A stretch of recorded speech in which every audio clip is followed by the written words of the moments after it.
द्वंद्व कहां तक पाला जाए, युद्ध कहां तक टाला जाए। क्या कि द्वंद्व कहां तक पाला जाए, युद्ध कहां तक टाला जाए, तू वंशज है राणा का, फेंक जहां तक भाला जाए। नीरज चोपड़ा। ठीक है।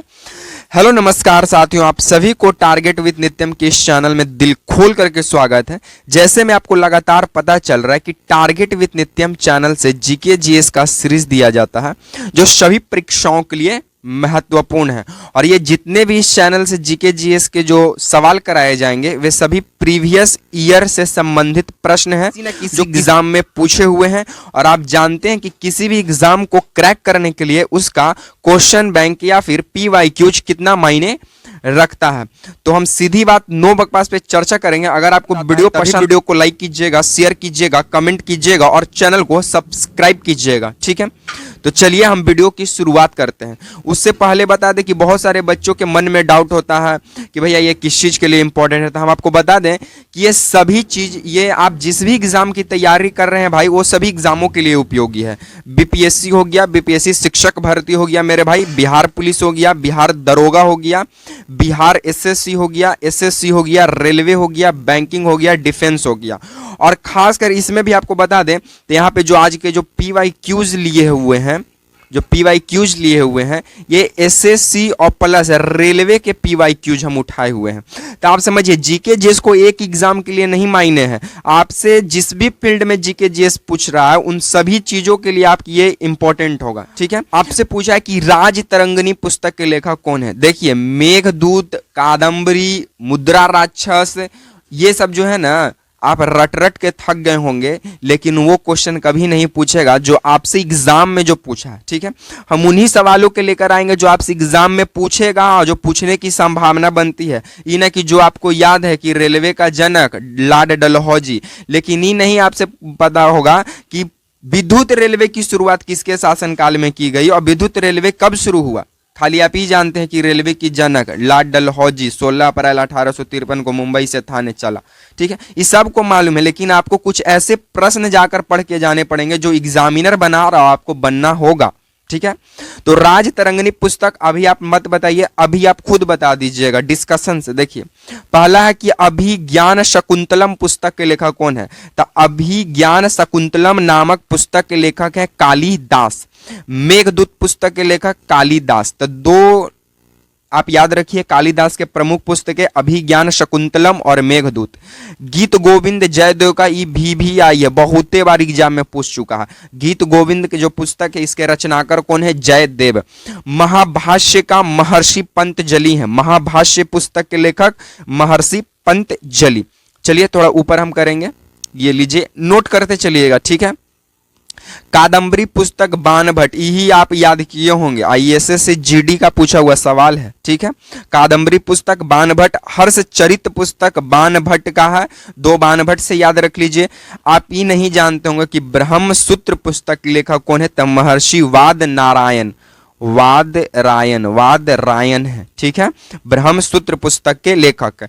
किराता जुर्नियम पुस्तक, ये नहीं जान रहे होंगे, तो किराता जुर्नियम पुस्तक लेखक भारवी है, बीपीएससी द्वारा पूछा गया है, बीपीएससी के द्वारा। ठीक है, किराता जुर्नियम पुस्तक के लेखक कौन है, भारवी है। एक और है बचा हुआ, ये लीजिए। सिद्धांत शिरोमणि पुस्तक के लेखक भास्कराचार्य हैं, सिद्धांत शिरोमणि पुस्तक के लेखक भास्कराचार्य। तो ये तमाम आपको प्रमुख पुस्तकें जो आपसे लगातार एग्जाम में पूछा था, पूछेगा और पूछने की संभावना बनेगी, इसे आप नोट कर लीजिए। ठीक है, ये एक सभी एग्जाम के लिए VVI माना जाएगा। ठीक है, चलिए नेक्स्ट सवाल के हम लोग आगे बढ़ते हैं। उससे पहले एक मोटिवेशनल कोट सुनाना चाहेंगे कि माँ तेरे पसीने की हर बूंद को मोती सा चमकाऊंगा माँ, तू सपने बड़े देखना माँ, पूरा करके तेरा शेर शेरनी दिखलाएगा। ठीक है, नेक्स्ट हमारा पूछा है कि रामकृष्ण मिशन की स्थापना हुआ। पहले आप ध्यान दीजिए, आप ही खुद बन जाएगा। पहला कि जो रामकृष्ण मिशन की जो स्थापना किया गया है ये कोलकाता के वेलूड नामक स्थान पर, कहां पे किया गया, कोलकाता के बेलूड नामक स्थान पर, बेलूड नामक स्थान पर किया गया। कब किया गया सर, तो 1 मई 1897 को, 1 मई 1897 को स्वामी विवेकानंद के द्वारा किया गया। स्वामी विवेकानंद अपने गुरु के याद में ये बनाए थे। रामकृष्ण मिशन की स्थापना की है स्वामी विवेकानंद। कहाँ पे है? कोलकाता के बेलूड़ में है। 1 मई 1897 की इसकी स्थापना की जाती है। ठीक है, तो ये जानकारी आप यहां से ये याद रख लीजिए। बाकी एक आर्य समाज आपसे पूछता है, इसको थोड़ा आप नोट कर लीजिए, हम ऊपर करेंगे। ये लीजिए, आर्य समाज आपसे पूछेगा, तो आर्य समाज की स्थापना 1875 में किया गया। आर्य समाज की स्थापना 1875 में किया गया और इसके संस्थापक स्वामी दयानंद सरस्वती हैं। इसके आर्य समाज के संस्थापक कौन है? स्वामी दयानंद सरस्वती हैं। और इन्होंने एक नारा दिया, वेदों की ओर लौटो, वेदों की ओर लौटो, वेदों की ओर लौटो, एक प्रमुख नारा दिए थे। ठीक है, स्वामी दयानंद सरस्वती के ही द्वारा एक मूल ग्रंथ रचा गया है जिसका नाम है सत्यार्थ प्रकाश। ठीक है, और आर्य समाज का जो हेड क्वार्टर है वो दिल्ली में स्थित है। इस बात को भी आपको जानकारी होना चाहिए। एक आपसे पूछेगा सत्य शोधक समाज, आई होप आप इसे भी नोट कर लिए होंगे, हम थोड़ा ऊपर करेंगे। ये लीजिए, एक आपसे पूछेगा क्या? सत्यशोधक समाज। सत्यशोधक समाज की स्थापना 24 सितंबर 1873 को किया गया महात्मा ज्योतिबा फूले के द्वारा। यह जो समाज था निचले वर्गों को ऊपर लाने के लिए, समान अधिकार दिलाने के लिए जो महात्मा ज्योतिबा फूले वो एक अहम भूमिका निभाएं और सत्यशोधक समाज की स्थापना महाराष्ट्र के अंदर करते हैं 1873 में। और इसके पहली महिला अध्यक्ष महात्मा ज्योतिबा बाई फूले के जो वाइफ हैं सावित्री बाई फूले बनती हैं। तो आपसे पूछा हुआ ये सवाल है कि सत्यशोधक समाज की पहली महिला अध्यक्ष कौन थी? सावित्री बाई फूले हुआ करती थी। ठीक है, चलिए एक और आपसे एक और सवाल आपसे पूछेगा प्रार्थना समाज। तो प्रार्थना समाज की स्थापना 1867 में महाराष्ट्र में किया जाता है आत्माराम पांडुरंग के द्वारा। ठीक है, तो ये 3 समाज, रामकृष्ण मिशन संगठन, आर्य समाज, सत्यशोधक समाज और एक राजा राम मोहन रॉय के द्वारा किस समाज की स्थापना किया गया? इसका आंसर कमेंट बॉक्स में चाहिए। राजा राम मोहन रॉय के द्वारा कौन सा समाज की स्थापना किया गया? इसका आंसर कमेंट बॉक्स में कमेंट कीजिएगा। ठीक है, चलिए नेक्स्ट सवालों की ओर हम लोग आगे बढ़ते हैं। नेक्स्ट सवाल आपसे पूछा है कि मिथुन नामक मवेशी का नस्ल पाया जाता है, एकदम पाया जाता है। तो उससे पहले हम आपको बता दें कि तमिलनाडु में नीलगिरी की पहाड़ी पाई जाती है, ये आपको भी मालूम है।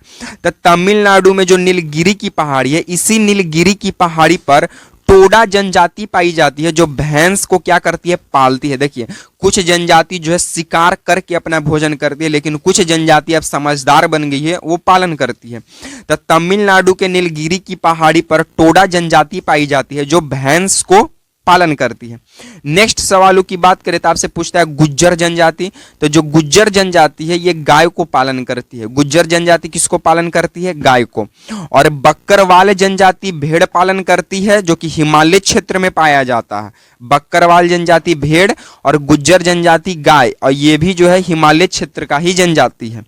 एक है चंगपा जनजाति जो कि लद्दाख और जम्मू एंड कश्मीर में है, ये भेड़ का पालन करती है और भेड़ से पश्मीना ऊन की प्राप्ति होती है। इस बात को भी आपको ध्यान में रखना पड़ेगा कि भेड़ से बकरी